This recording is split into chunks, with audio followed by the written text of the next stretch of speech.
हो गया आगाज रण का युग बदलने की तैयारी, जीत उसी की होगी जिसका संघर्ष है जारी। आप सभी का तहे दिल से इस सीरीज में स्वागत है। यूपी ट्रिपल एस सी पेट 2021 के सिलेबस के अकॉर्डिंग जो क्लास हिस्ट्री की शुरू की गई पहली क्लास है और स्मार्ट तरीके से हमें पढ़ना है जिससे सफलता निश्चित हो सके। तो परीक्षा की नाक में दम सीरीज में आप सभी का स्वागत है। जोड़ लीजिए सभी को जिससे ज़्यादा से ज़्यादा लोगों तक पहुंच सके क्लास।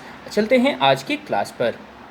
आज की क्लास में जो पहला पॉइंट है वो है आओ जाने अपने भारत के नाम। तो आओ जाने भारत के नाम का मतलब ये हुआ हमारा देश जो है, हमारा प्यारा भारत के अनेक अनेक नाम हैं और कई नामों से हमारा देश जाना जाता है। तो वो नाम किसके द्वारा दिए गए, किस कारण से दिए गए, उनकी बात करते हैं। तो यूनानियों ने भारत को क्या नाम दिया? इंडिया दिया।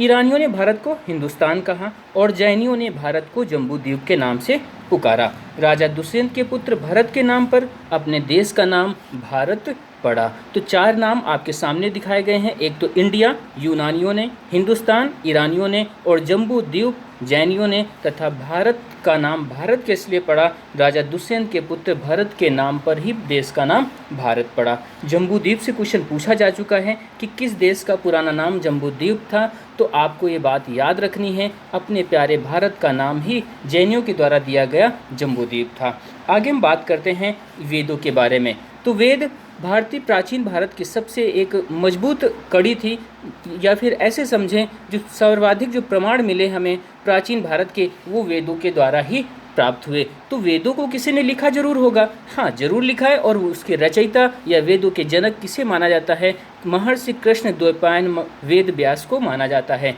तो वेदों के रचयिता वेद व्यास हैं। तो आगे हम बात करते हैं वेदों के बारे में। तो वेदों के रचयिता जो हैं कृष्ण द्वैपायन वेद व्यास को माना जाता है। ये भारत का सर्व प्राचीन धर्म ग्रंथ है जिसके संकलनकर्ता महर्षि कृष्ण द्वैपायन वेद व्यास को माना जाता है। तो आपको ये नाम याद रखना है कि महर्षि कृष्ण द्वैपायन किसके रचयिता हैं? वेदों के रचयिता हैं। आगे हम बात करते हैं वेद कितने प्रकार के होते हैं। तो वेदों की संख्या कितनी है? 4 है। आप सभी को पता होगा इनकी संख्या कितनी है? 4 है। तो आपको कौन कौन से वेद पढ़ने हैं, उस वेदों में क्या क्या पढ़ना है, आपके एग्ज़ाम के रिलेटेड क्या खास बातें हैं, केवल उतनी ही चर्चा की जाएगी, क्योंकि हमें चाहिए सफलता। ज्ञान हम बाद में अर्जित कर लेंगे। तो वेदों के प्रकार कौन है? ऋग्वेद, यजुर्वेद, सामवेद, अथर्ववेद। तो वेदों के 4 प्रकार हैं, ऋग्वेद, यजुर्वेद, सामवेद, अथर्ववेद। चारों वेदों को हमें जो जरूरी पॉइंट है केवल उन्हीं की बात करते हैं। तो पहले पॉइंट पे चलते हैं और पहला वेद देखते हैं, ऋग्वेद। तो ऋग्वेद में हमें सबसे पहले बात याद रखनी है, वेदों में सबसे पुराना कौन है? वो ऋग्वेद है। ऋग्वेद में सबसे बड़ी बात यह है मंडल कितने हैं जो पूछा जाता है। तो मंडलों की संख्या कितनी है? 10 है। आपको ये बात याद रखनी है। इसके अलावा हमें खास बात क्या याद रखनी है कि इसमें जो मंडल दिए गए हैं, जो सूक्त दिए गए हैं, जो मंत्र दिए गए हैं, वो कौन कौन से संबंधित हैं। तो ऋग्वेद में 10 मंडल हैं, 10,600 मंत्र हैं और 1028 सूक्त हैं, 8 अष्टक हैं। तो आपको ये पॉइंट बिल्कुल कंठस्थ कर लेना है और अपने कॉपी पेन को जरूर नोट कर रखना, क्योंकि केवल उन्हीं पॉइंटों की यहाँ पर चर्चा होगी जो पॉइंट आपके एग्जाम में कभी न कभी पूछा गया है या फिर आगे पूछे जाने की संभावना है। तो हमें स्मार्ट वर्क से काम करना है जिससे हमारी सफलता निश्चित हो सके। तो ऋग्वेद में 10 मंडल, 10,600 मंत्र, 1028 सूक्त और 8 अष्टक उपस्थित हैं। इन 10 मंडलों में क्या क्या है, सबसे बाद का कौन है, सबसे पुराना कौन है, वो सभी पॉइंट आपके सामने लाते हैं। तो बात करते हैं पहले ऋग्वैदिक की रचना काल का समय क्या है। तो 1500 ईसा पूर्व से 1000 ईसा पूर्व। ईसा पूर्व का मतलब हुआ BC। 1500 BC से 1000 BC के बीच की जो समय है, इस समय में ऋग्वैदिक काल माना जाता है, या फिर ऋग्वेद की रचना का समय ये माना जाता है। BC का मतलब ये होता है बिफोर क्राइस्ट, मतलब कि ये हुआ, ये पीछे चलता है। 1500 से देखे 1000 चला। अब देखा जाता है अपने ईस्वी में क्या होता है, आगे बढ़ता है। 2021 है, फिर आगे 2022, फिर 23, फिर 24, 25 आगे बढ़े। लेकिन BC क्या होता है, ये पीछे चलता है, क्योंकि BC का फुल फॉर्म क्या है? Before Christ. ठीक, तो आपको याद रखना है। तो BC हो गया 1500 से 1000 BC के बीच। आगे हम बात करते हैं सबसे महत्वपूर्ण, सबसे प्राचीन मंडल कौन सा है। तो दूसरा और 7वां इसी जगह पूछा जाता है, सबसे पहले मंडल कौन सा लिखा गया। तो ये बात याद समझ में आ रही होगी आपको कि सबसे प्राचीन जब दूसरा सातवां है तो सबसे पहले भी यही लिखा गया होगा। हाँ, सही आप समझ रहे हैं। कौन सा? दूसरा और सातवां सबसे पहले लिखा गया, इसीलिए सबसे प्राचीन है। तो सर सबसे नया कौन है? आपके दिमाग में क्वेश्चन आया होगा, तो ये जरूर क्वेश्चन आना चाहिए। सबसे नया जो है वो पहला और 10वां है, मतलब कि सबसे बाद में कौन सा लिखा गया? पहला और 10वां है। आपके दिमाग में आ रहा हो सर इन मंडलों में होता क्या है, ये मंडल में काम क्या हुआ? तो उन मंडलों की हम बात कर लेते हैं। जैसे कि सोम देवता का उल्लेख किस मंडल में है? नवे मंडल में है, इसलिए नवे मंडल को सोम मंडल के नाम से भी जाना जाता है। गायत्री मंत्र का उल्लेख कहाँ से मिलता है? क्वेश्चन बहुत बार पूछा गया है, तो ऋग्वेद में मिलता है। और किस मंडल में इसका उल्लेख है? तीसरे मंडल में इसका उल्लेख है। किस मंडल में है? तीसरे मंडल में इसका उल्लेख है। किसके द्वारा लिखा गया? तो विश्वामित्र के द्वारा रचित गायत्री मंत्र तीसरे मंडल ऋग्वेद में शामिल है। वर्ण व्यवस्था का उल्लेख कहाँ मिलता है? तो वर्ण व्यवस्था का उल्लेख ऋग्वेद के 10वें मंडल में मिलता है। और इसे इस तरह से पूछा जाता है, पुरुष सूक्त का वर्णन किस मंडल में है? तो पुरुष सूक्त में ही वर्ण व्यवस्था का उल्लेख किया गया है। वर्ण व्यवस्था का मतलब हुआ ब्राह्मण, क्षत्रिय, वैश्य, शूद्र का उल्लेख ऋग्वेद के 10वें मंडल में शामिल है। आगे फिर आपके दिमाग में सर ऋग्वेद को पढ़ता कौन है?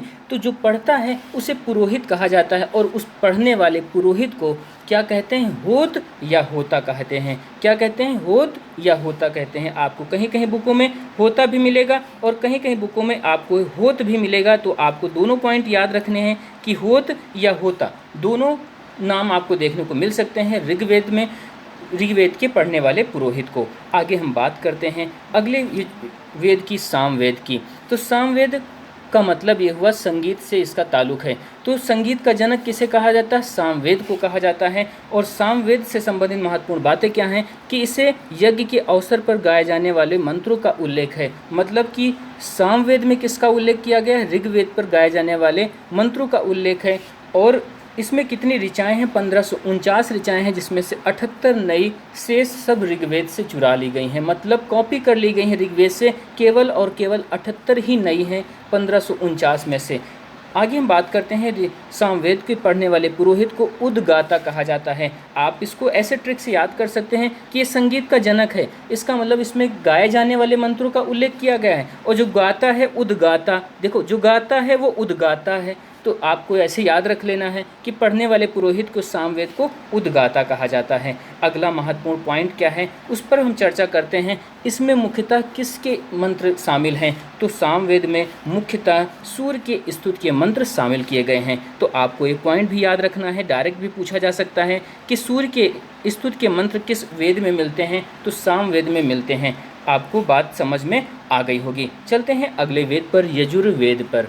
या से यजुर और या से यज्ञ, मतलब यज्ञों के नियम, कानून, विधि विधान जो का उल्लेख जो मिलता है वो यजुर्वेद से मिलता है। आपको ये याद रख लेना है। कैसे? या से यज्ञ, या से यजुर्वेद। तो यजुर्वेद में यज्ञ के नियमों का उल्लेख है, जबकि सामवेद में यज्ञों के पर गाए जाने वाले मंत्रों का उल्लेख था। और वो मंत्र मुख्यतः किसके थे? सूर्य देवता के थे। आगे हम बात करते हैं यजुर्वेद की।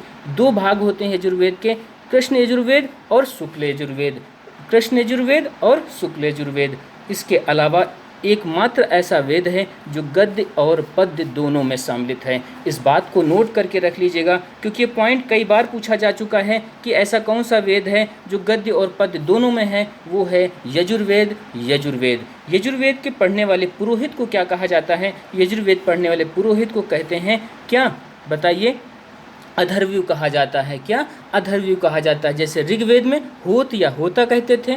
उसके बाद हमने सामवेद पढ़ा, सामवेद को उद्गाता, गाने वाला उद्गाता है। और यजुर्वेद में अधर्व्यू कहा जाता है। किसे? यजुर्वेद पढ़ने वाले पुरोहित को। आगे हम बात करते हैं सबसे मोस्ट इम्पॉर्टेंट जो ये वेद है वो है अथर्ववेद। कौन सा? अथर्ववेद। इसमें होता क्या है? इसमें जो अंधविश्वास हैं, जादू टोना, वशीकरण, पुराना प्यार वापस ला, ये सब किसमें है? अथर्ववेद में शामिल है। आपने देखा भी होगा बस में या स्टेशन पर, ट्रेन में पर्चे चिपके रहते हैं, किसी को वशीकरण करना है, किसी को वशीकरण से मुक्त करना है, पुराना प्यार पाना, ये सब अथर्ववेद में है। आइए इधर अभी लौट आइए मेरे दोस्त, अभी मत जाइए, सिलेक्शन ले लीजिए, पुराना प्यार अपने आप लौट आएगा।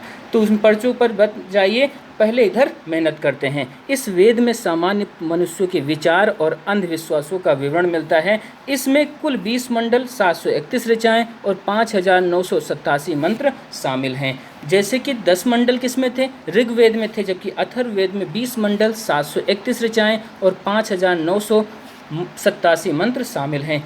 अथर्ववेद पढ़ने वाले पुरोहित को क्या कहते हैं?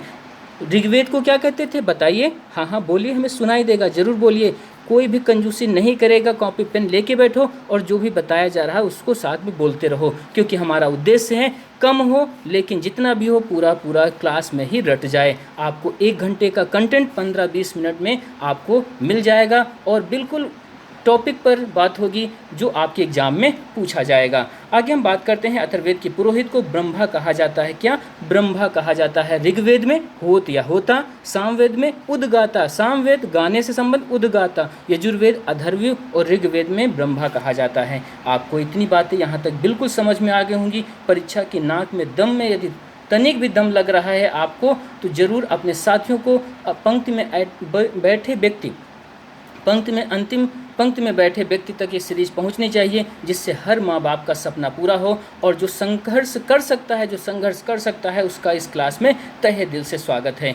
आगे चलते हैं अगले बिंदु पर। उपनिषद किसे कहा जाता है? उपनिषदों की संख्या कितनी होती है? ये कई बार आपके एग्जाम में बन चुका है। उपनिषद वेदों का अंतिम भाग होता है, इसे वेदांत कहा जाता है।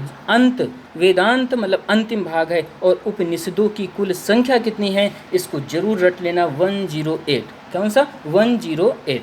तो 108 आपको याद रखना है। उपनिषदों का अंतिम भाग है कौन? उपनिषद वेदों का अंतिम भाग है और इसे वेदांत कहा जाता है।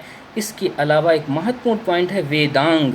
वेदांग का मतलब हुआ वेदों का अंग। वेदों को भली भांति से समझने के लिए हम वेदांग की रचना की गई और वेदांग की संख्या कितनी है? 6 है। ये क्वेश्चन तो आप बिल्कुल नोट करके रखना, क्योंकि वेरी इंपॉर्टेंट है। यहाँ से क्वेश्चन बनता है वेदांग से, क्योंकि वेदांगों की संख्या 6 है और वेदांगों की जो संख्या 6 है उनके अर्थ क्या क्या हैं उन पे टॉपिक को आपसे एग्जाम में पूछा जाता है। तो वो क्या है? जैसे छंद वेदों के पैर कहे जाते हैं, कल्प वेदों के हाथ कहे जाते हैं, ज्योतिषी वेदों की आँख, निरुक्ति वेदों के कान, शिक्षा वेदों के नाक और व्याकरण वेदों के मुख हैं। अब आप कहेंगे सर ये इनको याद कैसे करेंगे? तो बहुत आसान तरीका है, बस आप साथ दीजिए हमारा, हम आपको क्लास में ही याद करवा के ही भेजेंगे घर। तो पहले आप याद करिए, जैसे छंद का मतलब ऐसे समझिए पैरों में छम होता नहीं, तो छंद छम कहाँ? पैरों में। कल्प मतलब हाथ होता ही है, तो कल्प का अर्थ ही हाथ है, तो कल्प हाथ हो जाए। ज्योतिष का मतलब ये हुआ आँखों से ही तो ज्योतिष देखी जाती है। आप जब किसी ज्योतिषी के पास जाते हैं तो आँखों से तो एक प्रकार से देखता है, तो ज्योतिषी आँख से। उसके बाद निरुक्त मतलब बिना उत्तर के, वेदों के कान। निरुक्त मतलब बिना उत्तर, जब तुमने उत्तर ही नहीं दिया, क्यों? क्योंकि तुम्हारे पास कान ही नहीं थे। तो वेदों के कान कौन? निरुक्तर, मतलब ऐसे याद रख लेना है निरुक्त। शिक्षा क्या है? वेदों के नाक है, हमें एक प्रकार से कहा जाता है। महसूस करोगे तभी चीज़ें ज़्यादा समझ में आएंगी। तो वेदों की नाक क्या है? शिक्षा है। और वेदों का मुख व्याकरण। व्याकरण कोई पढ़ाता है, टीचर जब पढ़ाते हैं तो मुख से पढ़ाते थे, है ना? और मुख से पढ़ाते भी हम भी क्या मुख से ही तो पढ़ा रहे हैं। तो आपको बिल्कुल ऐसे याद रखना है कि ऐसे सेंटेंस बना लेना। कोई आपके पास खुद की कोई ट्रिक बन रही हो तो उसको याद रख लीजिए, जिससे याद होना हमारा पर्पज है, केवल याद होना और परीक्षा की खोपड़ी में छेद करना है बस। परीक्षा की नाक में दम करके ही मानेंगे। आप सबका साथ मिला तो ज़रूर ये सीरीज सफल होगी। तो आपको बिल्कुल याद रख लेना है। एक बार रिवीजन कर लेते हैं। छंद छम वेदों के पैर, कल्प वेदों के हाथ, ज्योतिष वेदों की नाक, निरुक्त वेदों के कान, शिक्षा वेदों के नाक और व्याकरण जो है वेदों के मुख हैं। आपको यहाँ तक ये चीज़ें समझ में आ गई हैं तो आपसे केवल 2 मिनट और लेंगे। एक बार शुरुआत से रिवीजन करते हैं और बिल्कुल गर्दा उड़ाते हैं, जिससे हमारी सीरीज जो क्लास की है आज यहीं पर बिल्कुल रट जाए। तो ऋग्वेद में कितने मंडल? 7 बोलिएगा। 10 मंडल। मंत्र कितने? 10,600 मंत्र। सूक्त कितने? 1028 सूक्त। और अष्टक कितने हैं? 8 हैं। वेदों की रचना का, ऋग्वेद की रचना का काल क्या है? 1500 से 1000 ईसा पूर्व के बीच। आपको समझ में आ गया? ऋग्वेद में 10 मंडल थे। रचना का काल कितना है? 1500 से 1000 ईसा पूर्व के बीच। सबसे प्राचीन मंडल कौन सा? दूसरा 7वां। सबसे बाद का पहला 10वां।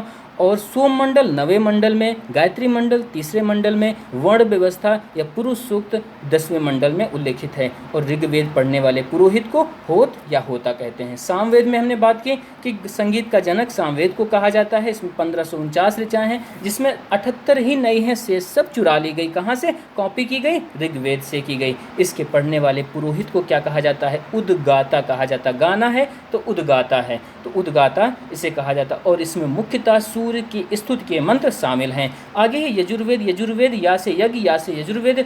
यज्ञों के विधि विधान और जो नियम कानून है वो सब यजुर्वेद में सम्मिलित हैं। और यजुर्वेद के पढ़ने वाले को क्या कहा जाता है? अथर्वयु कहा जाता है। और इसके 2 भाग हैं, कृष्ण यजुर्वेद और शुक्ल यजुर्वेद है। और ये एकमात्र ऐसा वेद है जो गद्य पद्य दोनों में है। तो आपको ये बात याद रहे। अगला है अथर्ववेद, जिसमें 20 मंडल, 731 ऋचाएँ, 5987 मंत्र। इसमें जादू टोना, अंधविश्वास, ये सब सामान्य मनुष्यों के विचारों का उल्लेख करता है। ठीक, आगे हम बात करते हैं इसके पढ़ने वाले को क्या कहा जाता है? ब्रह्मा कहा जाता है। आपको हमने बता दिया। आगे उपनिषद की बात क्या की? उपनिषद को क्या कहा जाता है? वेदांत, क्योंकि इसे वेदों का अंतिम भाग माना जाता है। 108 इनकी संख्या है। वेदांग किसे कहा जाता है? वेदों को भली भांति समझने के लिए वेदांग की रचना की गई। कितने हैं? 6 हैं। और इसके अलावा जो 6 हैं उनको कैसे हमने याद करने की बात बताई कि छंद वेदों के पैर, कल्प वेदों के हाथ, ज्योतिष वेदों की आँख, निरुक्त वेदों के कान, शिक्षा वेदों के नाक और व्याकरण क्या है? वेदों के मुख हैं। साथ साथ एक पॉइंट और सुनते जाइए कि जो ऋग्वेद, यजुर्वेद, सामवेद और अर्थवेद, इन चारों वेदों को के समूह को क्या कहा जाता है? इन चारों वेदों के समूह को संहिता कहा जाता है। आपको बिल्कुल याद रखना है, क्या कहा जाता है? संहिता कहा जाता है चारों वेदों के समूह को। लेकिन त्रिवेद कहा जाता है। त्रिवेद में कौन कौन शामिल है? अथर्ववेद को हटा दिया जाए तो त्रिवेद वो कहलाते हैं। क्या कहलाते हैं? त्रिवेद कहलाते हैं। कौन? जब हम अथर्ववेद को इसमें से हटा देते हैं। तो आपको ये बातें दोनों याद रखनी है। संहिता चारों वेद को समूह को कहा जाता है। त्रिवेद केवल ऋग्वेद, यजुर्वेद, सामवेद को ही त्रिवेद में शामिल किया गया है।